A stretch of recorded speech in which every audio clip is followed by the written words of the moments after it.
All right, so this is the after talk. I still am Mukti Anandama. It's interesting, you know, like the full embodiment of Mukti Anandama is there's this merging going on. So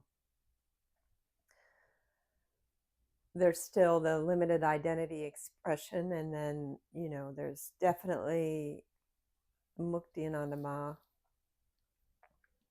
So we like to do these after talks because one, the listener gets to listen in to a limited identity becoming an expanded eternal identity in the world of death. And we think that's helpful. It's also helpful for us to really unpack the nuances of what we receive during these times of full Mukti Anandama embodiment and the beings that she holds consciousness with receiving their transmissions and energies and teachings as well. So we like to just unpack it. But anyway, so you were talking about, what were you talking about that I was?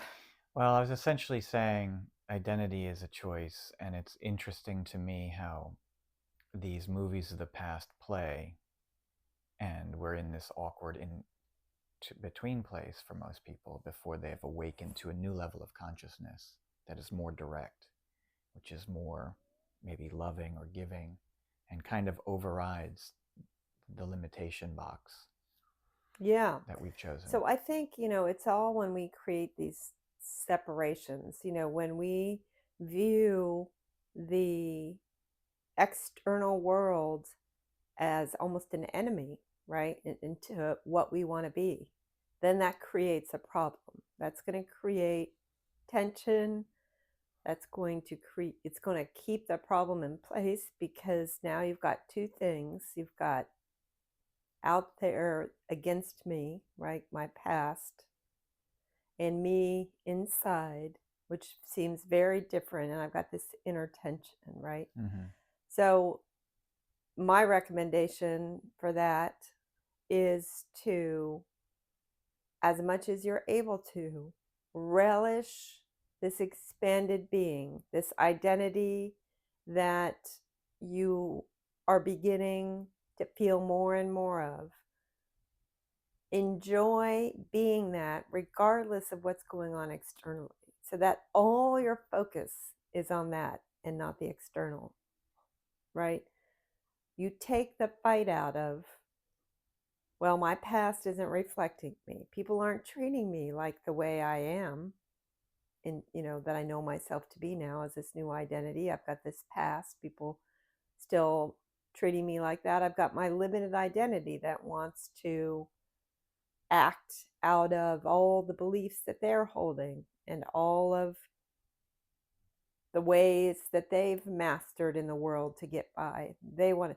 So if you create all this dichotomy, it's just going to prolong the process of embodying this expanded being. My recommendation is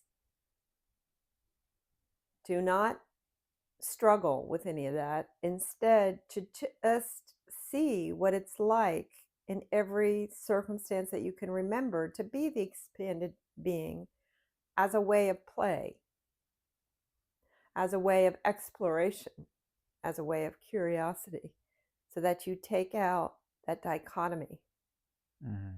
that me versus my past. Right. Does that make sense? It does. Yeah. And I would say that the more you tune into your eternal self, the more it becomes clear that loss and separation is not true. Yeah. I mean, yes. The trick is that it's true and it's not true. It's true in the sense that you are experiencing it, and that is always the case in life. that you get to experience what you're holding in consciousness. So, in that sense, it's true. Hmm. But the ultimate truth after you're done with your experiences is that all is complete and well and perfect. Right. You see, so you live both. You're right, because it was a choice to experience limitation, and in a sense, fear comes from limitation. Because if you're an eternal creator, No, no, no. no. Fear comes from believing limitation is permanent. Hmm.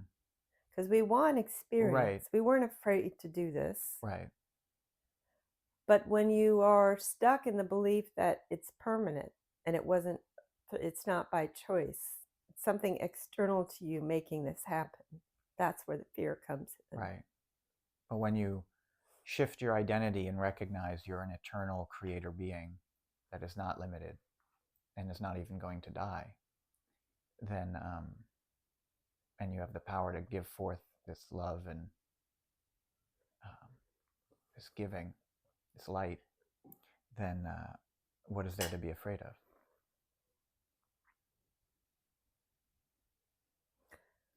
Yes.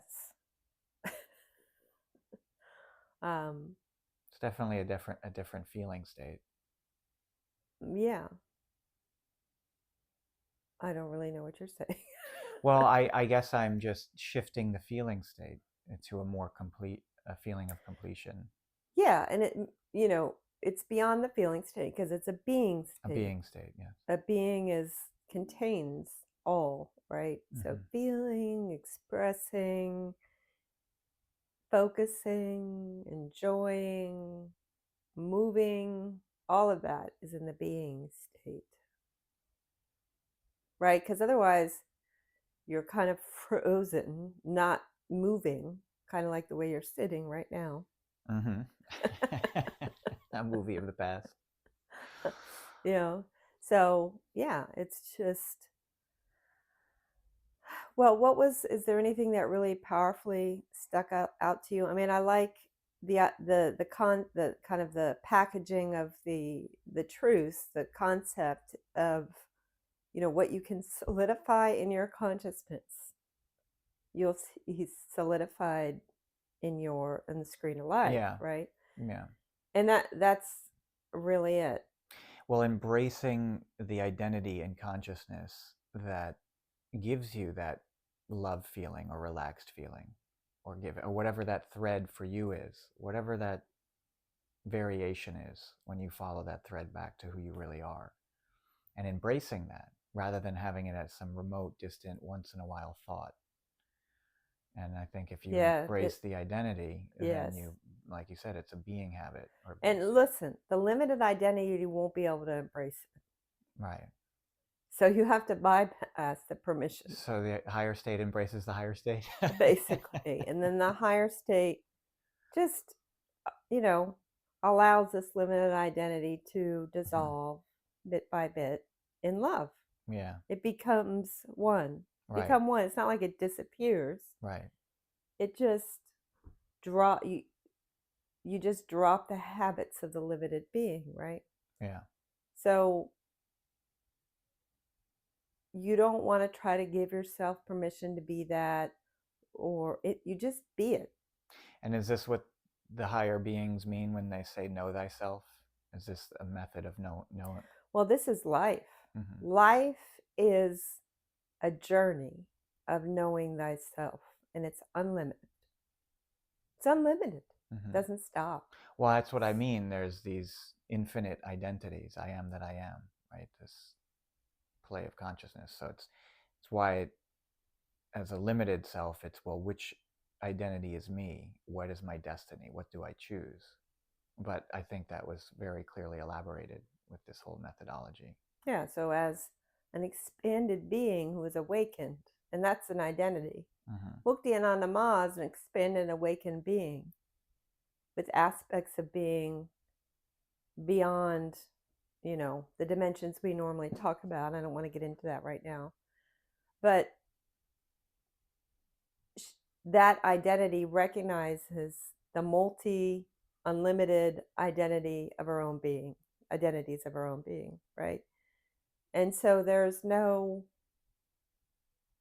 stopping being this identity and becoming this identity, like changing identity. It's all of it, all the identities are there eternally forever. And I Right. know it's hard for our limited brain to think of that, but the difference between a very limited identity of this world versus a Mukti Anandama is all identities can be held. Now, she might not be aware of all the identities at this time or in this frequency of a world. It's just not accessible right now. She, to know every identity. But in knowing that all are valid, all our experiences, all our aspects of our own being, and all are ultimately eternal, it's okay, right? It's like you have everything on the menu available to you. That doesn't mean, you're going to eat the stuff that doesn't taste good all the time. I don't want no thank you. I'm not going to play that song that I created again because I did it, okay, but nah, you Hmm. know. And so there's that, right? So there's no pushing against anything in Right. the expanded identity. All right, that's a wrap.